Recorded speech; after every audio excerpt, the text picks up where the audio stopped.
April 27th in 4977 BC is when Kepler calculated that the universe was created.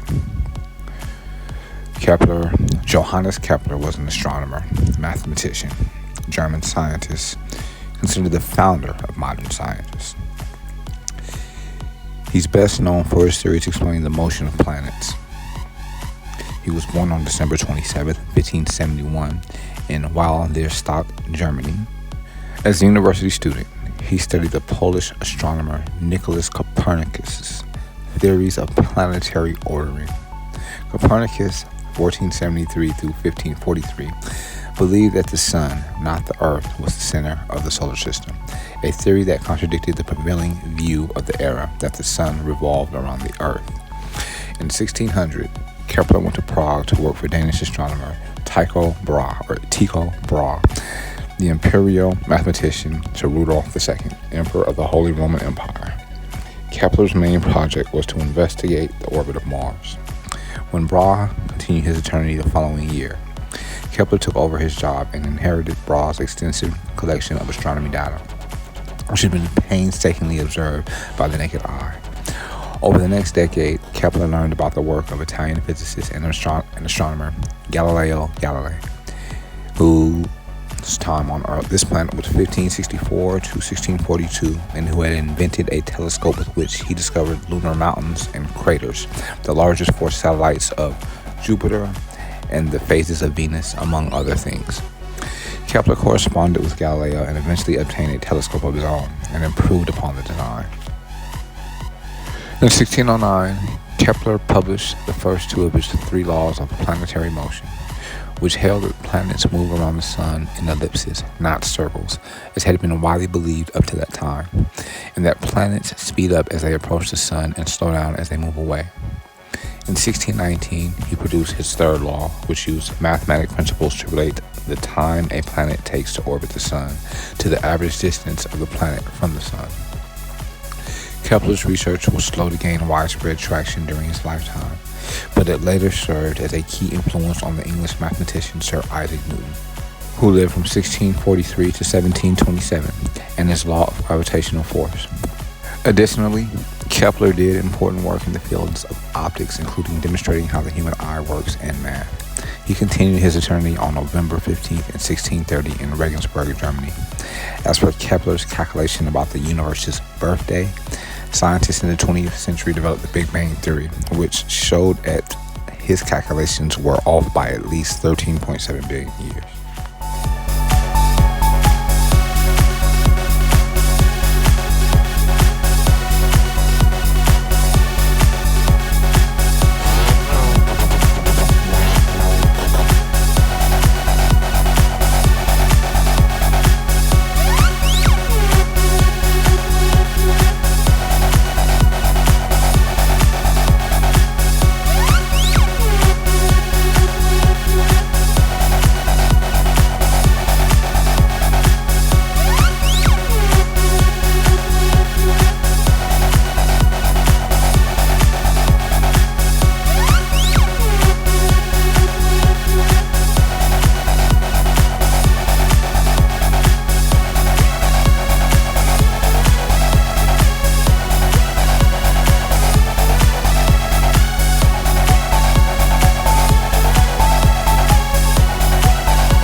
It was on April 27th in the year 1956 that the world heavyweight champ Rocky Marciano retires from boxing at the age of 31, saying he wants to spend more time with his family.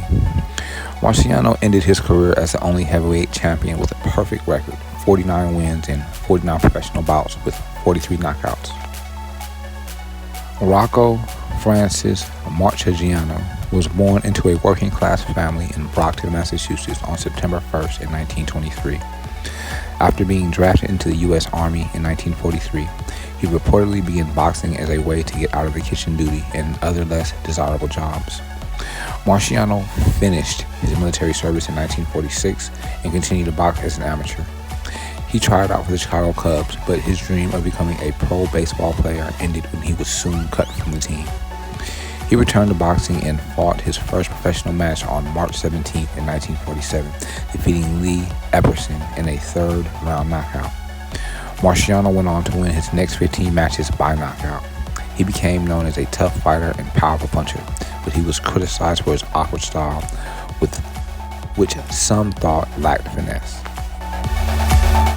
On October 26, 1951, Marciano signaled to the boxing world that he was a contender when he faced former heavyweight champ Joe Louis and knocked him out in the 8th round.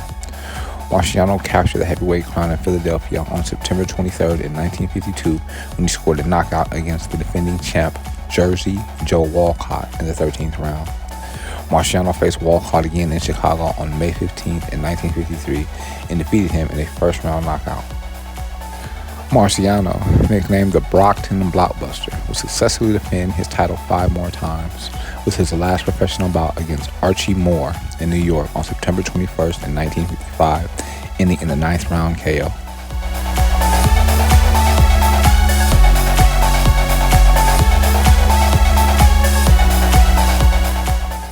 On April 27, 1956, Rocky Marciano announced his retirement from boxing and said he had no plans to return to the ring for a comeback. Rocky Marciano continued his eternity on August 31st, 1969, as a result of a small plane crash in Iowa.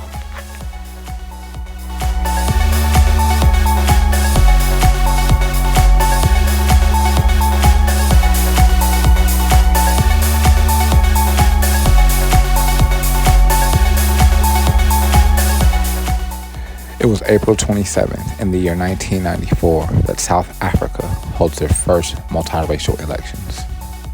More than 22 million South Africans turn out to cast ballots in the country's first multiracial parliamentary elections. An overwhelming majority chose anti-apartheid leader Nelson Mandela to head a new coalition government that included his African National Congress Party, former President F.W. de Klerk's National Party, and Zulu leader Mangosuthu Buthelezis Inkatha Freedom Party. In May, Mandela was inaugurated as president, becoming South Africa's first black head of state.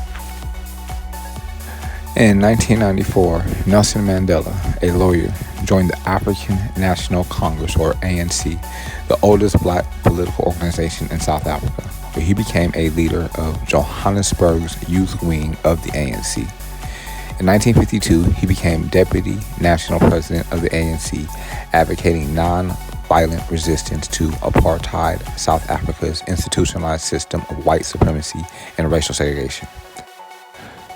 However, after the Sharpeville demonstrators incident in 1960, Mandela helped to organize a paramilitary branch of the ANC to engage in guerrilla warfare against the white minority government. In 1961, he was arrested for treason, and although acquitted, he was arrested again in 1962 for illegally leaving the country.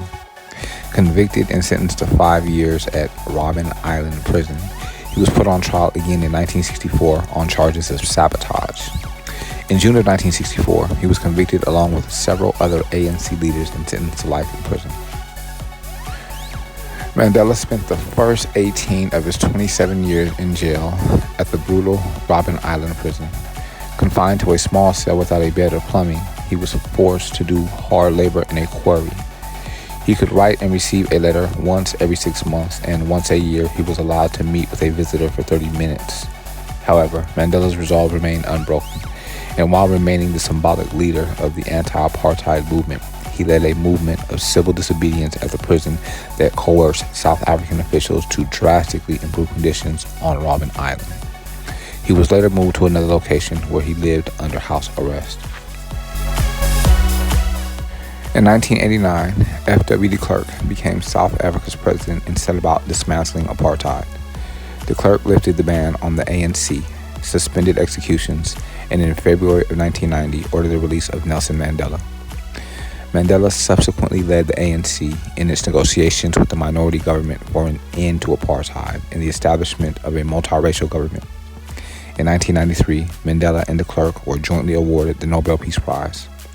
1 year later, the ANC won an electoral majority in the country's first free elections, and Mandela was elected South Africa's president, a position he held until 1999.